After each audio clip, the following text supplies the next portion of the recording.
आज हम आपके लिए एक सच्ची घटना के आधार पर एक कहानी लेकर आए हैं।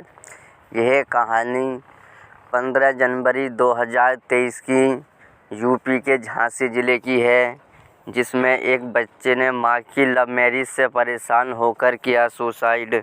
यूपी के झांसी ज़िले में हाई स्कूल में पढ़ने वाले एक लड़के ने जहर खाकर जान दे दी। मृतक सुरेंद्र अपनी मां की लव मैरिज से नाराज़ था। इसी के साथ वह अपनी बहनों की शादी को लेकर भी चिंतित था।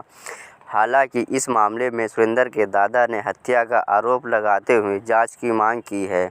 उन्होंने बताया कि सुरेंद्र की मां कई सालों से अंतर्जातीय युवक से प्रेम प्रसंग चल रहा था। इसके बाद उन्होंने हाल ही में लव मैरिज की थी। सुरेंद्र की मौत के बाद घर में मातम छाया हुआ था। 3 माह से प्रेमी के साथ रह रही थी महिला। थाना टोडी फतेहपुर के ग्राम लिधोरा के रहने वाले सीताराम पाल की ओर से जानकारी दी गई कि उनका पुत्र बिहारी लाल माऊ रानीपुर में निवास करता था। बिहारी लाल का निधन तकरीबन 10 साल पहले हो गया था। बहू उषा और उसकी 2 बेटियां और एक बेटा माऊ रानीपुर में रहता था। बिहारी लाल के निधन के बाद उनकी पत्नी की दोस्ती एक युवक से हो गई। तकरीबन 3 साल से दोनों के बीच में प्रेम प्रसंग चल रहा था। तकरीबन 3 माह पहले महिला अपने प्रेमी के साथ रहने के लिए चली गई।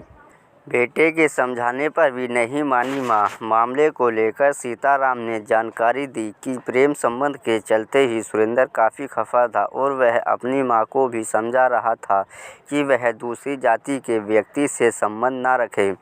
सुरेंद्र कहता था कि अगर वह ऐसा करेगी तो बेटियों की शादी में भी दिक्कत आएगी।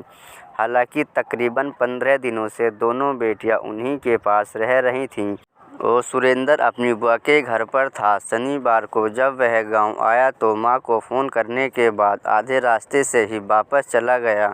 बहन ने फ़ोन लगाया तो जानकारी मिली कि सुरेंद्र को मां ने बुलाया है।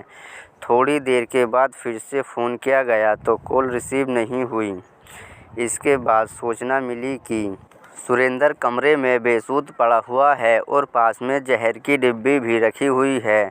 आनन-फानन में परिजन उसे लेकर अस्पताल गए, जहां उसे मृतक घोषित कर दिया गया। दोस्तों, कहानी कैसी लगी कमेंट सेक्शन में ज़रूर बताएं। क्या एक मां को ऐसा करना चाहिए था?